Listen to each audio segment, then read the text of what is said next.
దేవుని పరిశుద్ధ నామమున స్తోత్రాలు. సువార్త స్వరం ఆధ్యాత్మిక టీవీ కార్యక్రమాన్ని వీక్షిస్తున్నటువంటి మీ అందరికీ మన ప్రభువును రక్షకుడైన యేసుక్రీస్తు వారి నామంలో మరొకసారి మీ అందరికీ వందనాలు తెలియజేస్తా ఉన్నా. మరొకసారి ప్రేమతో ఈ యొక్క సువార్త స్వరమైనటువంటి ఆధ్యాత్మిక టీవీ కార్యక్రమానికి మిమ్మల్ని అందరినీ కూడా ప్రేమతో ఆహ్వానిస్తూ ఉన్నాం. రండి, కొద్ది నిమిషాలు దేవుని యొక్క వాక్యాన్ని మనం ధ్యానం చేద్దాం. ప్రియులరా, గత కాలంలో యేసుక్రీస్తు ప్రభు యొక్క రెండవ రాకడను గురించినటువంటి సందేశాలు మీకు అందించడం జరుగుతూ ఉంది. గత వర్తమానాలు ఇప్పటికే 2 వర్తమానాలు మీకు అందించడం జరిగింది.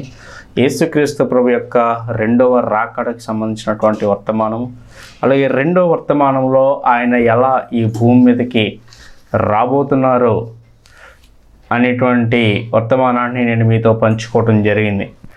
ఆయన యేసుక్రీస్తు ప్రభువారు పరలోకానికి మొదటి రాకడలో ఆరోహణమై వెళ్ళిపోయినటువంటి విధంగా ఆయన తిరిగి రాబోతున్నారని, అలాగే ఆర్భాటముతోనూ ప్రధాన దూత శబ్దముతోనూ దేవుని బోరతోనూ పరలోకము నుండి ప్రభు దిగిరాబోతున్నారని, అలాగే తన పరిశుద్ధుల పరివారంతో ఆయన ఈ భూమి మీదకి రాబోతున్నారని, మరి అంత మాత్రమే ఆయన దొంగ వలె అకస్మాత్తుగా ఈ భూమి మీదకి ఆయన రాబోతున్నారని, ఇలా అనేకమైన విషయాలు నేను మీతో పంచుకోవడం జరిగింది.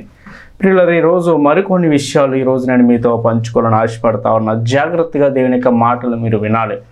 ఈరోజు వర్తమానం ఏంటంటే, యేసుక్రీస్తు ప్రభు రెండవ రాకడలో, ఆయన రెండవ రాకడ ముందు ఈ లోకంలో జరిగేటటువంటి పరిస్థితులు, లేదా క్రీస్తు రెండవ రాకడ యొక్క సూచనలు, సెంటెన్స్, రెండవ రాకడ ముందు ఈ భూమి మీద ఎలాంటి పరిస్థితులు చోటు చేసుకుంటాయి, యేసుక్రీస్తు ప్రభు రెండవ రాకడ ముందు మన కళ్ళ ఎదుట ఎలాంటి పరిస్థితులు మనకి ఎదురవుతూ ఉంటాయి అనేటువంటి విషయాలు బైబిల్ను ఆధారం చేసుకుని వాక్య ఆధారాలతో సత్యమును నేను మీతో మాట్లాడాలని ఆశపడతా ఉన్నా. ప్రియులారా, జాగ్రత్తగా దేవుని యొక్క వాక్యం వినాలి. కేవలం చెవులు మాత్రమే పెడితే కాదు, కానీ మీ యొక్క హృదయ ఆలోచనలు, మీ యొక్క మనసును కూడా వాక్యం వైపు పెట్టాలి. ప్రియులారా, జాగ్రత్తగా దేవుని యొక్క మాటలు వినటం ద్వారా మనకు విశ్వాసం అనేది కలుగుతుంది. అది మన ఆత్మీయ జీవితానికి దీవెనకరముగాను, ఆశీర్వాదకరముగాను, ప్రయోజనకరముగాను ఉంటుంది. కాబట్టి ప్రియులారా, పరిశుద్ధ గ్రంథము నుండి మత్తయి సువార్త 24వ అధ్యాయము 2-3 వచనము నుండి మనం చూస్తున్నప్పుడు, మత్తయి సువార్త 24వ అధ్యాయం 3వ వచనము నుండి కొన్ని వచనాలు మనం చదువుతున్నప్పుడు ఇక్కడ చూడండి. ఆయన ఒలీవల కొండ మీద కూర్చుండినప్పుడు శిష్యులు ఆయన యొద్దకు ఏకాంతముగా వచ్చి, ఇవి ఎప్పుడు జరుగును, నీ రాకడకును ఈ యుగ సమాప్తికిని సూచనలు ఏవి మాతో చెప్పమనగా. యేసుక్రీస్తు ప్రభువారు ఆయన ఒలీవ కొండ మీద కూర్చున్నప్పుడు శిష్యులు ఆయన దగ్గరకు వచ్చి అడుగుతారు, ప్రభువా, మీరు మరలా ఈ భూమి మీదకి వస్తానంటున్నారు కదా, త్వరలో ఈ భూమి మీదకి వస్తారని మీరు చెబుతున్నారు కదా, అయితే మీరు రాకడ ఎప్పుడు మాకు ఎలా తెలుస్తుంది, మీరు ఎప్పుడు వస్తారో మేము ఎలా కనిపెట్టగలం, మీరు రాకడికి అలాగే ఈ యుగ సమాప్తం అయిపోతుంది అంటున్నారు కదా, మీరు ఈ రెండవ రాకడ వచ్చేసరికి ఈ లోకం యావత్ భూమి అంతా కూడా మరి అంతం కాబోతుందని, నాశనం కాబోతుందని చెబుతున్నారు కదా, ఈ యొక్క సంభవాలకు గల మరి మేము పరిస్థితులను మేము ఏ విధంగా మేము గుర్తించగలం, మీరు ఎప్పుడు వస్తారో, ఎలా వస్తారో, అలాంటి పరిస్థితులు మేము వాటిని మేము కనిపెట్టగలము, దానికి గల సూచనలు, దానికి గల ఏమైనటువంటి ఆనవాలు లేదా గుర్తులు మాకు తెలియచేయండి అని చెప్పి యేసుక్రీస్తు ప్రభువారిని ఆయన ఏకాంతంగా ఉన్నప్పుడు ఒలీవల కొండ మీద శిష్యులు ఆయనను అడిగినట్లుగా మనం చూస్తాం. అయితే యేసుక్రీస్తు ప్రభువారు ఆయన రెండవ రాకడికి సంబంధించినటువంటి విషయాలను ఆయన ఏ మాత్రము కూడా దాచిపెట్టలేదు. చాలా క్లియర్గా చెప్పారు యేసు ప్రభువారు. ఆయన ఆనాడు ఆ శిష్యులకి ఈనాడు వాక్యం ఇచ్చినటువంటి నీకు నాకు కూడా ఆయన తెలియజేస్తున్నటువంటి మాటలు మనం చూస్తున్నప్పుడు, ఎవడను మిమ్మల్ని మీరు మోసపరచకుండా చూచుకున్నాడు అంటున్నాడు. మొదటి మాట అంటే, ఒకటి మోసం అనేది జరుగుతుంది లోకములో, మోసము, చీటింగ్ అనేది ఎక్కువైపోతుంది. నేను రెండవ రాకడకు వచ్చేటువంటి సమయానికి ముందు జరిగేటువంటి పరిస్థితి ఏంటంటే, మోసం అనేది చాలా ఎక్కువగా జరుగుతుంది. నిజమే ప్రియులారా, ఈనాడు లోకంలో చూస్తూ ఉంటే అనేక రంగాల్లో, అనేకమైనటువంటి బిజినెస్ల్లో, అనేక చోట్ల, అనేకమైనటువంటి సందర్భాల్లో మాటికి మనుషులు ఇతరుల చేత మోసపరచబడుతూ ఉన్నారు. మోసం అనేది చాలా విస్తారంగా జరుగుతూ ఉంది. అనేకమైనటువంటి తినే ఆహార పదార్థాలు కానీ, వాడేటటువంటి వస్తువులు కానీ అనేకము కూడా మరి కృత్రిమముగా తయారు చేసి మనుషుల్లో మోసం చేసి ధనాపేక్ష అనేది ఎక్కువైపోయి అనేక రకాల మోసాలు అనేవి చేస్తూ ఉన్నారు. కారణం ఏంటంటే ఒకటి ధనాపేక్ష. కాబట్టి ఈనాడు మోసాలు చాలా ఎక్కువగా బలవంతులు బలహీనులను మోసం చేసి మేధావులైనటువంటి వారు మరి ఇతరులను మోసం చేసినట్లుగా మనం చూస్తూ ఉన్నాం. అంత మాత్రమే కాదు, అనేకులు నా పేరట వచ్చి నేనే క్రీస్తునని చెప్పి పలువురును మోసపరిచెదరు అంటున్నాడు. అనేక మంది అంట యేసు ప్రభువు వలె ఈ లోకానికి వస్తారంట. నేనే దేవుణ్ణి, నేను దేవుని కుమారుణ్ణి. నిజమే ప్రియులారా, అంత్య దినాల్లో ఇలాంటి పరిస్థితులు వస్తాయని యేసు ప్రభు చెప్పారు. ఈనాడు సమాజంలో, క్రైస్తవ సమాజంలో చాలామంది బైబిల్కి వ్యతిరేకమైనటువంటి సిద్ధాంతాలను తీసుకొచ్చి కొంతమంది వ్యక్తులు తమకు తాముగా దైవాలుగా చెప్పుకుంటూ ఈనాటి క్రైస్తవ్యాన్ని తప్పుద్రోవ పట్టించేటటువంటి పరిస్థితులకు ఎంతోమంది పాల్పడ్డారు. మనం చూస్తున్నప్పుడు ఒకటి బ్రెనహం కానీ, యెహోవా సాక్షులు కానీ, అమ్మ తల్లి కానీ, మరి సబాత్ ఆరాధించేవారు కానీ, ఇలా ఎంతోమంది ప్రియులారా, ఎంతోమంది ఈ భూమి మీద మరి క్రీస్తుని మరి తప్పుద్రోవ పట్టించేటటువంటి పరిస్థితులు మనం చూస్తాం. బ్రెనహామును చూస్తున్నప్పుడు నేను క్రీస్తునని చెప్పుకున్నాడు, నేను అబ్రహామునని చెప్పుకున్నాడు, ఏలియానని చెప్పుకున్నాడు, ఇంకా ఎన్నెన్నో చెప్పుకుంటూ వచ్చాడు. ఇలా చాలామంది చేశారు.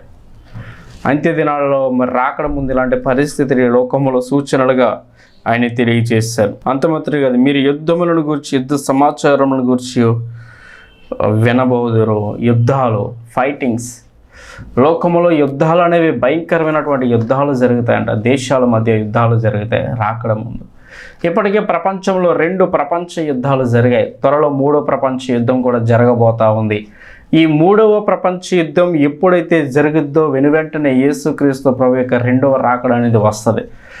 ప్రపంచ యుద్ధం అనేది త్వరలో జరగబోతోంది. ఇప్పటికీ అనేక దేశాల్లో అనేక రకరకాల యుద్ధాలు అనేవి మనం చూస్తూ ఉంటాం. అనేకుల మధ్య, దేశాల మధ్య, రాష్ట్రాల మధ్య, ప్రజల మధ్య, వివిధ జాతుల మధ్య అనేక రకాల యుద్ధాలు, భయంకరమైనటువంటి పరిస్థితులు లోకంలో మనం చూస్తూ ఉన్నాం. అయితే ప్రభు వారు ముందే చెప్పారు, 2వ రాకడ ముందు ఇలాంటి పరిస్థితులు ఈ లోకంలో చోటు చేసుకుంటాయని చెప్పి ఆయన ముందే తెలియజేశారు. కాబట్టి ఇంకా మనం చూస్తున్నప్పుడు ఇవి జరగవలసి ఉన్నవి, అంతము వెంటనే రాదు. జనం మీదకి జనము, రాజ్యం మీదకి రాజ్యం లభిస్తాయండి. జనం మీదకి జనము, రాజ్యం మీదకి రాజ్యం లభిస్తాయండి. ఇంకా మనం చూస్తున్నప్పుడు అక్కడక్కడ కరువులు, భూకంపాలు కలిగిన ఇవన్నీ వేదనలకు ప్రారంభం. కరువులు వస్తాయి, తినడానికి ఆహారం ఉండదు, త్రాగడానికి నీళ్ళు ఉండవు. నిజమే ప్రియులారా, కరువులు అనేవి ఎలా వస్తాయి అంటే చాలా భయంకరమైనటువంటి కరువులు రాబోతున్నాయని దేవుని యొక్క వాక్యం సెలవిస్తూ ఉంది.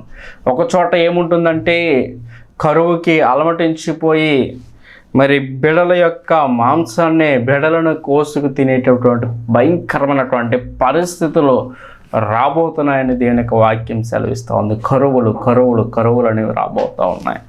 ఇంకా మనం చూస్తున్నప్పుడు భూకంపాలు కలుగుతాయి. అన్ని వ్యాధులకు భూకంపాలు కూడా ఇప్పటికే అనేక ఇతర దేశాల్లో చాలా చోట్ల భయంకరమైనటువంటి భూకంపాలు కూడా జరిగాయి. ఇంకా మనం చూస్తున్నప్పుడు ఆయన ఏమంటున్నాడంటే, జనులు మిమ్మల్ని శ్రమల పాలు చేసి చంపెదరు, మీరు నా నామము నిమిత్తం సకల జనముల చేత ద్వేషించబడతారు. అంత్య దినాల్లో యేసుక్రీస్తు ప్రభు రాకడ ముందు ఆయన నమ్ముకున్నటువంటి బిడ్డల యొక్క పరిస్థితి, ఆయనను ఆరాధించేటటువంటి వ్యక్తుల యొక్క పరిస్థితి, రక్షించబడి మారు మనసు పొంది క్రీస్తు కొరకు తమ జీవితాలను సమర్పించుకుని ఆయన కృపలో బ్రతుకుతున్నటువంటి ప్రతి ఒక్కరికి కూడా యేసుక్రీస్తు ప్రభు 2వ రాకడ ముందు ఎలాంటి పరిస్థితులు అంటే నెమ్మది అనేది ఉండదు, క్షేమం అనేది ఉండదు, అసమాధానం, అశాంతి, భయంకరమైనటువంటి పరిస్థితులు చోటు చేసుకుంటాయని దేవుని యొక్క వాక్యం సెలవిస్తూ ఉంది. ఆయన అంటున్నాడు, నా నామం నిమిత్తం మీరు సకల జనముల చేత ద్వేషించబడతారంటున్నాడు. ద్వేషాలు జరుగుతాయి, యుద్ధాలు జరుగుతాయి, భయంకరమైనటువంటి పరిస్థితులు రాబోతున్నాయి. జనములు మనల్ని శ్రమల పాలు చేసి చంపుతారంట. అనేకులు అభ్యంతరపరి ఒకరినొకరు అప్పగించుకుని ద్వేషించుకుంటారని దేవుని యొక్క వాక్యం సెలవిస్తూ ఉంది. చూసారా? అయితే ప్రియులారా, ఒక విషయాన్ని గమనించండి. ఎలాంటి పరిస్థితులు వచ్చినా ఈ పరిస్థితుల్లో నిలబడితేనే, ఈ పరిస్థితులను సహించి తట్టుకుని నిలబడగలిగితేనే ప్రియులారా వాళ్ళే ఆ దేవుని యొక్క రెండవ రాకడలో ఎత్తబడే గుంపులు మహిమగల పరలోక రాజ్యానికి అర్హులవుతారని ముందు ఇక్కడ తెలియజేస్తూ ఉన్నాడు.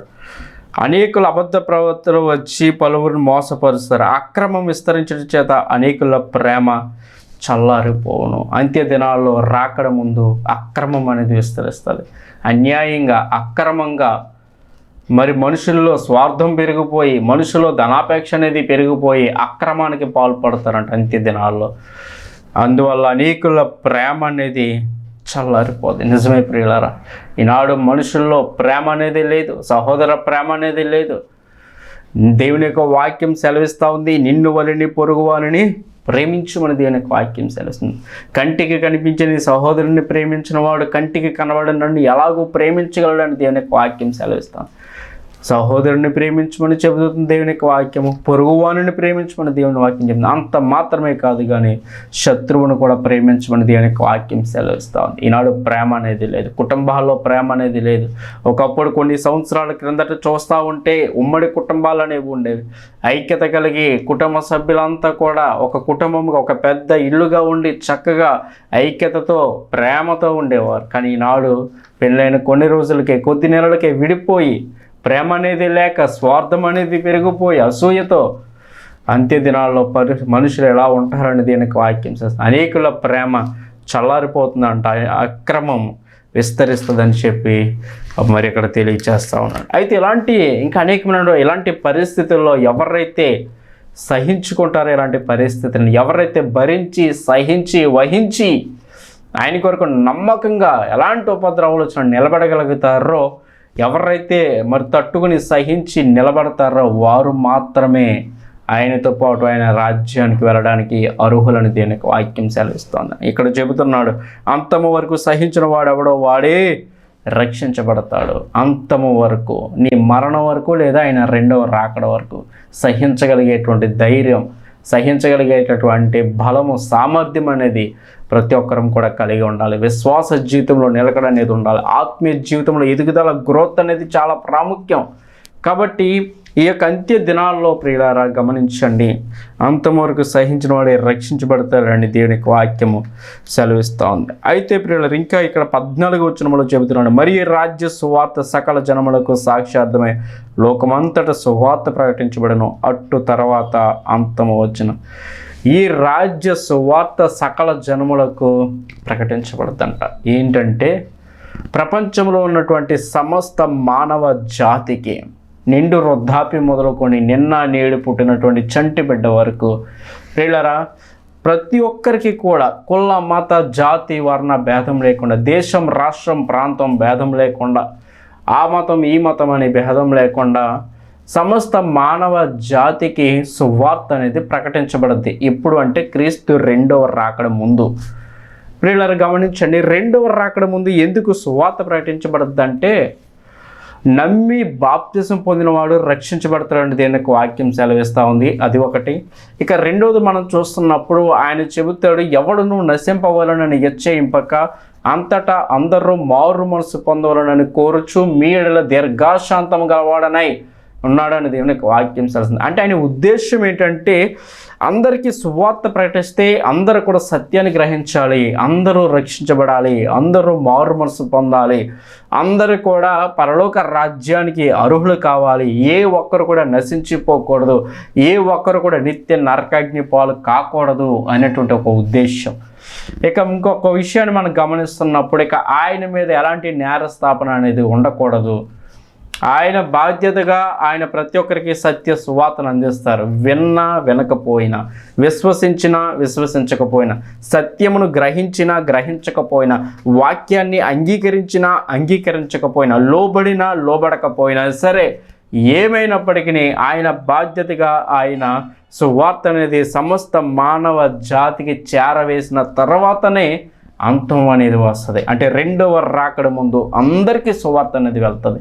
ఇప్పటికీ చాలామంది సేవకులు ప్రపంచంలో, దేశంలో ఎంతోమంది సేవకులు, దైవజనులు, సువార్తికులు, కాపరులు ఎంతోమంది క్రీస్తు సువార్తను ప్రజల్లోకి తీసుకువెళ్తూ ఉన్నారు. అనేక రీతులుగా సభల ద్వారా, మీటింగ్స్ ద్వారా, సువార్త దండయాత్రల ద్వారా, సోషల్ మీడియాల ద్వారా, టీవీ ఛానళ్ళ ద్వారా, కరపత్రాల ద్వారా, మరి అనేక విధాలుగా దేవుని యొక్క సువార్తను ఎంతో విరివిగా తీసుకువెళ్తూ ఉన్నారు. రెండవ రాకడ ముందు ఈ విధమైనటువంటి పరిచర్య జరిగిద్దని దేవుని యొక్క వాక్యం సెలవుస్తుంది. ఎందుకంటే ఎవరు నశించుకోవడం ఆయనకి ఇష్టం లేదని చెబుతూ ఉన్నాడు.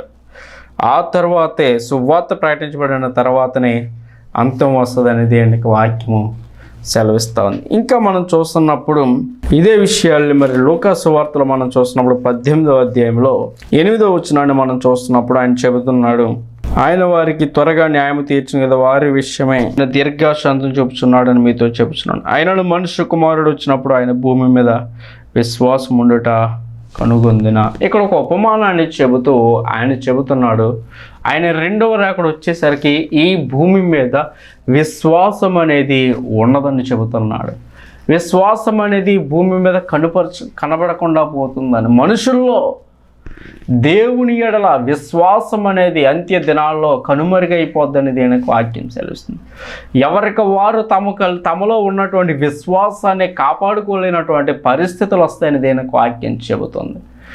నీవు రక్షించబడి ఎంతకాలమైందో నాకు తెలియదు, కానీ ఎంతకాలంగా ఎన్ని సంవత్సరాలుగా దేవుని సన్నిధికి వెళ్తున్నావో, ఎన్ని సంవత్సరాలుగా దేవుని యొక్క వాక్యాన్ని వింటా ఉన్నావో నాకు తెలియదు, కానీ నీలో ఉన్నటువంటి విశ్వాసాన్ని నీవు కాపాడుకోగలుగుతున్నావా లేదా ఒకసారి ఆలోచన చేయి. దేవుడు చెబుతున్నాడు, ఆయన ఈ భూమి మీద విశ్వాసం ఉండుట కనుగొనున. ఇంపాసిబుల్ అని చెబుతున్నాడు. పాసిబుల్ కావచ్చు, కాకపోవచ్చు అన్నట్టు చెబుతుంది దేవుని యొక్క వాక్యం. అంత్య దినాల విశ్వాసం అనేది ఉండదన్నది దేవుని యొక్క వాక్యము సెలవిస్తూ ఉంది. ఇంకా మనం చూస్తున్నప్పుడు తెస్సలోనికీయులకు రాసినటువంటి మొదటి పత్రిక 5వ అధ్యాయము 3వ వచనములో ఆయన చెబుతున్నాడు, అపోస్తలుడైన పౌలు తెస్సలోనిక సంఘానికి రాసినటువంటి మొదటి పత్రిక 5వ అధ్యాయం 3వ వచనాన్ని మనం చూస్తున్నప్పుడు చెబుతున్నాడు, లోకులు నెమ్మదిగా ఉన్నది, భయమేమీ లేదని చెప్పుకొనిచున్నట్లుగా గర్భిణీ స్త్రీకి ప్రసవ వేదన వచ్చినట్లు వారికి అకస్మాత్తుగా నాశనము తటస్థించును కనుక వారెంత మాత్రమును తప్పించుకొనలేరు. యేసుక్రీస్తు ప్రభు యొక్క రెండవ రాకడ అకస్మాత్తుగా వస్తుందని చెబుతూ, రాకడ ముందు పరిస్థితులు ఎలా ఉంటాయంటే నెమ్మదిగా ఉంటాయంట, ప్రశాంతంగా ఉంటుందంట. కానీ ఇంకా ఇప్పుడు కాదులే, వస్తాలే అని అనుకున్నప్పుడు సడన్గా నీ భూమి మీదకి వస్తాం. గర్భిణీ స్త్రీకి ప్రసవ వేదన వచ్చినట్లుగా వస్తుంది దేవునికి రెండవ రాకడ. నిజమే ప్రియులారా, గర్భిణీ స్త్రీకి ప్రసవ వేదన ఎప్పుడు వస్తుందో, గర్భిణీకి ఎప్పుడు డెలివరీ అవుతుందో ఎవరికీ తెలియదు. డాక్టర్స్ చెబుతారు పలానా రోజున పలానా తారీఖున ఈ వ్యక్తికి డెలివరీ అవుతుంది అని చెప్తారు. కానీ వారు చెప్పినటువంటి ఆ డేకి ఒక రోజు ముందు కావచ్చు, ఒక 2 రోజులు అటు కావచ్చు, ఇటు కావచ్చు, ఎప్పుడు అవుతుందో తెలియదు. అదే వాళ్ళు ఒక ఎగ్జాంపుల్గా వారు ఒక అంచనా ప్రకారం వారు చెబుతారు. కానీ వారి అంచనా అనేది ప్రతిసారి కూడా కరెక్ట్ కాదు. ఎందుకంటే వారికి గర్భిణీ స్త్రీ పట్ల ప్రసవ వేదన వస్తుందో ఖచ్చితంగా తెలియదు. అలాగే రెండవ రాకడ కూడా అంతే, ఆయన ఎప్పుడు వస్తాడో తెలియదు. గర్భిణీ స్త్రీకి లోకులు నెమ్మదిగా ఉన్నదన్నప్పుడు గర్భిణీ స్త్రీ ప్రసవ వేదన వచ్చినట్లుగా అకస్మాత్తుగా మరి తటస్థించదని దేవునికి వాక్యము సెలవిస్తూ ఉంది. ఇంకా చెబుతున్నాడు, సహోదరులు ఆ దినం దొంగ వలె మీ మీదకు వచ్చుటకు మీరు చీకటిలో ఉన్నవారు కారు, మీరు వెలుగు సంబంధులు అని దేవునికి వాక్యము సెలవిస్తూ ఉంది. ఇంకా మనం చూస్తున్నప్పుడు తిమోతికి రాసినటువంటి 2వ పత్రిక 3వ అధ్యాయము మొదటి నుండి మనం చూస్తున్నప్పుడు రాకడ క్రీస్తు రెండవ రాకడికి గల సూచనలు, ఈ రెండవ రాకడ ముందు లోకంలో జరిగేటటువంటి పరిస్థితులను గురించి పౌలు యవనస్తుడైనటువంటి తిమోతికి రాస్తూ చెబుతున్నటువంటి మాటలు ఇక్కడ మనం చూస్తాం. తిమోతికి పౌలు 2 పత్రికలు రాశాడు. ఇది 2వ పత్రిక 3వ అధ్యాయం నుంచి చదువుతున్న మొదటి నుంచి జాగ్రత్తగా వినాలి. అంత్య దినములలో అపాయకరమైన కాలంలో వచ్చినని తెలుసుకొనము. అంత్య దినాల్లో అంటే క్రీస్తు రెండవ రాకడ దినాల్లో అపాయకరమైన కాలాలు వస్తాయి. అంత్య దినాల గురించినటువంటి శాస్త్రము, అంత్యకాల యుగాంతమును గురించినటువంటి శాస్త్రమును ఎస్కటాలజీ అని పిలుస్తారు. అంటే యుగాంతమును గురించి అధ్యయనం చేసేటటువంటి శాస్త్రము. సిస్టమేటిక్ థియాలజీలో 10 డాక్ట్రిన్స్ ఉంటాయి, 10 సిద్ధాంతాలు ఉంటాయి. అందులో ఒక సిద్ధాంతము 10వ సిద్ధాంతము చివరి సిద్ధాంతం ఏంటంటే యుగాంతాన్ని గురించి లేదా అంత్య దినాలను గురించి అధ్యయనం చేసేటటువంటి శాస్త్రం. చివరి దినాల్లో ఎలాంటి పరిస్థితులు లోకములు ఉంటాయో ఆ శాస్త్రాన్ని చదివితే అనేకమైన విషయాలు మనకి అర్థమవుతాయి. ఇక్కడ పౌలు చెబుతున్నాడు తిమోతికి రాస్తూ, అంత్య దినాల్లో అపాయకరమైనటువంటి కాలములు వచ్చునని తెలుసుకున్నాడు. అపాయకరమైనవి. అపాయము అంటే భయంకరం, అపాయం అంటే కీడు, అపాయం అంటే ఒక సమస్య, అపాయం అంటే ఒక నష్టము, ఒక ఉపద్రవము, ఒక సమస్య. అలాంటి పరిస్థితుల్లో అపాయకరమైన కాలాలు వస్తాయంటే అంత్య దినాలను చెబుతూ మనుషుల యొక్క పరిస్థితులు చెబుతున్నాడు. ఏలయనగా మనుషులు స్వార్థప్రియులు, ధనాపేక్షలు. మనుషులు స్వార్థప్రియులైపోతారు. నిజమే ప్రియులారా, ఈనాడు మనుషుల్లో ప్రేమ అనేది లేదు, స్వార్థం. ఎక్కడికక్కడ నాకు కావాలి, నాది, నేను అనేటువంటి స్వార్థం. నేనే తినాలి, నేనే సంపాదించుకోవాలి, నేనే తెచ్చుకోవాలి, నేనే కూడబెట్టుకోవాలి, నేనే చేయాలి. అనేక రకాలైనటువంటి స్వార్థాలు మనుషుల్లో అంత్య దినాల్లో ఎక్కువ అవుతుందని పౌలు చెబుతూ ఉన్నాడు. ఇంకా ఏమంటున్నాడంటే ధనాపేక్ష అనేది ఎక్కువైపోద్దండి. నిజమే ప్రియుడు, ఇది చాలా భయంకరమైనటువంటి పరిస్థితి. ఈనాడు ధనాపేక్ష అన్ని కీడులకు మూలమని చెబుతూ ఉంది. ఒక ప్రభుత్వ ఉద్యోగి నెలకి 50,000 సంపాదించే ఉద్యోగి 2,000 లంచం తీసుకుని దొరికిపోయి తన ఉద్యోగాన్ని పోగొట్టుకున్నాడు. అతని జీతం ఎంత? 50,000. ఎంత కక్కుతు పడ్డాడు? 2,000 కక్కుతు పడ్డాడు. ఏమైంది? తన ఉద్యోగాన్ని కోల్పోయాడు. చూసిన ధనాపేక్ష సమస్త కీడులకు మూలమని దేవునికి వాక్యం సెలవుస్తుంది. అంత్య దినాల్లో మనుషులు ధనాపేక్షలుగా తయారవుతున్నారు. డబ్బు వెనకాల పరుగులు పెడతారు. ఉన్నదాంతో తృప్తి అనేది ఉండదు ఇక. ఎందుకంటే మనుషులకు ఆలోచనలు ఏంటంటే ఇది శాశ్వతం అనుకుంటారు. ఈ లోకం సంపాదిస్తే ఇంక అనేక సంవత్సరాలు ఇక్కడే ఉంటామనుకుంటారు. కానీ అది శాశ్వతము కాదని దేవునికి వాక్యం సెలవుస్తుంది. మనుషులు ధనాపేక్షలు అయిపోతారు, బెంకములాడేవారుగా ఉంటారు, అహంకారులు. అహంకారం అనేది ఎక్కువైపోతే బెంకములాడతారంట, దెబ్బలాట్లు, గొడవలకి పాల్పడతారని మనుషులు. దూషకులు, ఇతరులను దూషించేటటువంటి వారు. నువ్వు అలాగా, నువ్వు ఎలాగా, నువ్వు అలాంటి వాడు, నువ్వు ఎలాంటిదాను అని ఇతరులను దూషించేటటువంటి పరిస్థితులు అంత్య దినాల్లో ఉంటాయని దేనికి వాక్యం సెలవిస్తూ ఉంది. ఇంకా ఎలా ఉంటారంటే మనుషులు తల్లిదండ్రులకు అవిధేయులు, కృతజ్ఞత లేనివారు. తల్లిదండ్రుల పట్ల విధేయత లేనటువంటి బిడ్డలు, యవ్వనస్తులు ప్రాముఖ్యంగా, పెళ్ళైనటువంటి వారు కూడా వృద్ధాప్యంలో తల్లిదండ్రులను నిర్లక్ష్యం చేసేటటువంటి వారు కూడా ఈ భూమి మీద ఎంతోమంది ఉన్నారు. నిజమే ప్రియులారా. కాబట్టి అంత్య దినాలు ఇలాంటి పరిస్థితులు ఉంటాయని దేవునికి వాక్యం సెలవిస్తూ ఉంది. తల్లిదండ్రులకు అవిధేయులు, తల్లిదండ్రులను బాధ పెట్టేవారుగా ఉంటారు, తల్లిదండ్రులు సరిగా చూసుకునేవారు, తల్లిదండ్రులను ప్రేమించలేనటువంటి బిడ్డలు ఎంతోమంది అంత్య దినాలు ఉంటారు. జ్ఞానం గల కుమారుడు తన తండ్రిని సంతోషపెట్టిన, బుద్ధి లేని కుమారుడు తన తల్లికి దుఃఖం పుట్టించిన దేవునికి వాక్యం సెలవిస్తుంది. ముదిమి యందు నీ తల్లిని నిర్లక్ష్యం చేయకమని దేవునికి వాక్యం సెలవుస్తుంది. కానీ మనుషులు ఈనాడు నిజమే అలాగే ఉన్నారు. మనుషులు సరిగ్గా చూడట్లేదు, కృతజ్ఞత లేనటువంటి వారు, పొందుకున్న మేలును బట్టి, అనుభవిస్తున్న దానిని బట్టి కృతజ్ఞత లేనటువంటి వారుగా ఉంటారు. అలాగే అపవిత్రులుగా ఉంటారు, అంటే పరిశుద్ధత అనేది కోల్పోతారు, అపవిత్రులుగా అయిపోతారని దీనికి వాక్యం సెలవుస్తుంది. అనురాగ రహితులు, అతి ద్వేషులు, అపవాదకులు, అజితేంద్రులు, క్రూరులు, స్వజ్జన ద్వేషులు, ద్రోహులు, మూర్ఖులు, గర్వాంధులు, దేవుని కంటే సుఖానుభవం ఎక్కువగా ప్రేమించేవారు, పైకి భక్తి గల వారై ఉండి దాని శక్తిని ఆశ్రయించిన వారై ఉండరని. ఇలా ఈ విధముగా మనుషులు ఉంటారని దేవునికి వాక్యము సెలవుస్తుంది. అంత్య దినాల్లో రెండవ రాకడ ముందు ఈ లోకములో ఉండేటువంటి పరిస్థితులు ఎలాంటి సూచనలుగా దేవుని యొక్క వాక్యాలు మనకు తెలియజేస్తాయి. ఇంకా మనం ముగింపుకు వస్తూ ఉన్నాను. చూడండి, పేతురు పత్రికలో 4వ అధ్యాయం 7వ వచనంలో చెబుతున్నట్టు చివరిగా, అన్నిటి అంతము సమీపమై ఉన్నది కనుక మీరు స్వస్థ బుద్ధి గలవారై ప్రార్థన చేయటకు మెలకువగా ఉండండి. పేతురు రాసినటువంటి మొదటి పత్రిక. అన్నిటి అంతము సమీపమై ఉన్నది.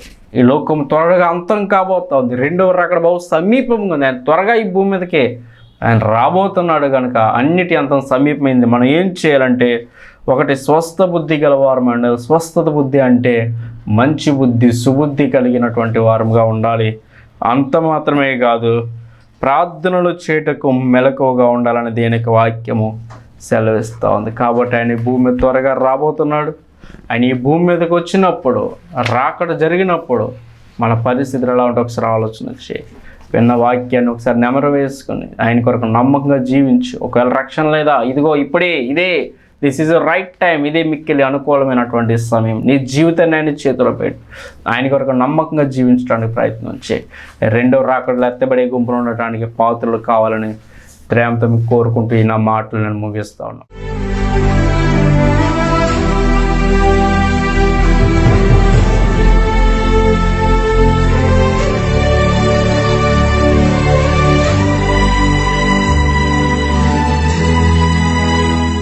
మహాపరిశుద్ధుడు, ప్రేమగల మా తండ్రి దేవా, నీ నామమునికి స్తోత్రాలు. ఈరోజు వర్తమానంలో మీ రెండవ రాకడ ముందు ప్రభువా, నీ రెండవ రాకడకు సూచనలుగా ఈ లోకములు ఎలాంటి పరిస్థితులు చోటు చేసుకుంటాయో మీ వాక్యం నుండి అనేక రీతిలుగా విన్న మాటలు నీ ప్రియబిడ్డలందరి హృదయాల్లోనూ భద్రపరచండి. విన్న మాటలను బట్టి సత్యమును గ్రహించి నీ కొరకు నమ్మకంగా జీవించడానికి సహాయం చేయండి. ఇంకా రక్షణ లేదా రక్షణ దయచేయండి, మారు మనసు లేని వరకు మారు మనసు దయచేయండి. నీ కొరకు నమ్మకంగా బ్రతకడానికి సహాయం చేయండి. పరిశుద్ధత, యథార్థత, నీతి దయచేయండి. ప్రభువా, నీ రాకడలో ఎత్తబడి గుంపులు ఉండే భాగ్యము ప్రతి ఒక్కరికి దయచేయండి. ఎవరు నశించుకోవడం నాకు ఇష్టం లేదన్నా ఎంత ప్రేమగల దేవుడు నేను. థ్యాంక్ యూ లాడు, వందనాలు ప్రభువా. వాక్యం నుండి బిడ్డలను ఆశీర్వదించండి. కుటుంబాల క్షేమము, సమాధానము, నెమ్మది దయచేయండి.